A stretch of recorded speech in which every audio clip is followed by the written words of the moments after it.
Why do you continue to seize land, if you're serious about Oslo and the two-state solution, why do you continue to seize land, which under that agreement is land designated to be Palestinian land?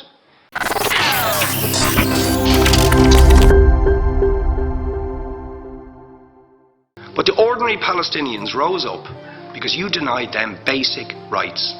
I lived there. It was apartheid. It was racism. It was endemic. It was rotten. Absolutely, I was shocked within weeks of living there to see how you treated Palestinian people. And isn't it the fact that the law of return, which is the basic law of the Israeli state, is a racist apartheid law because it confers rights on Jews that it denies to Palestinians. It allows, for example, if I was Jewish and had never stepped foot in Israel, I could claim citizenship there tomorrow.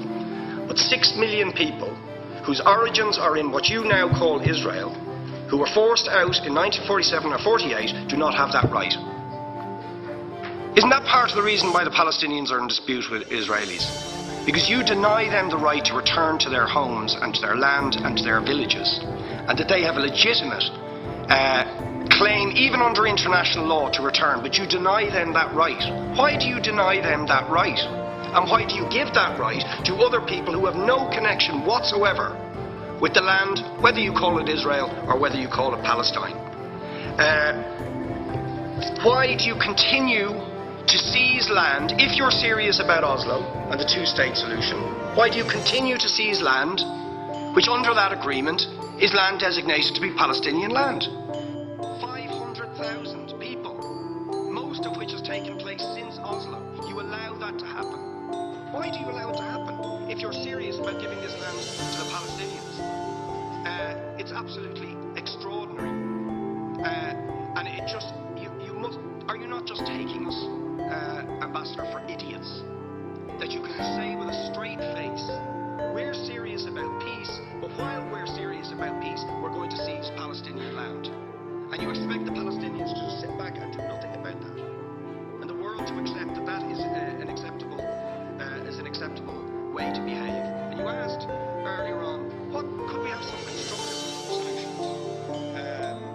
You know what the Palestinian people have been asking for. Far less even than some people would ask for. Because I believe the whole apartheid system should be dismantled. But what they've asked for is to lift the siege of Gaza. Just to lift the siege of Gaza. Let them have an airport. Let them have ports. Let them not be dictated to by a government for whom they do not vote as to what can go in and out of their territories, whether they will have power, whether they will have clean water, whether they will have medicine. What makes you think you're allowed to have nuclear weapons and the fourth biggest army in the world and visit destruction of the people of Gaza, but they have no right to defend themselves? They have no territorial sovereignty over that land.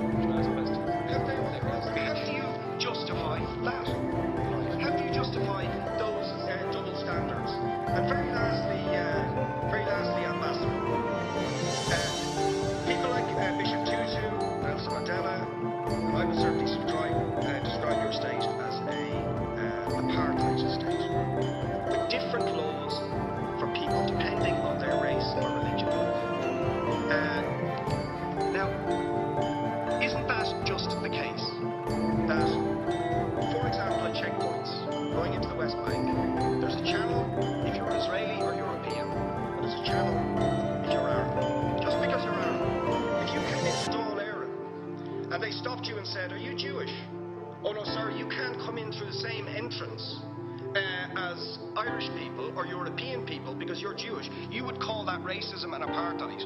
But yet, you practice that with your checkpoints and your military barriers and your apartheid wall. How can you justify that?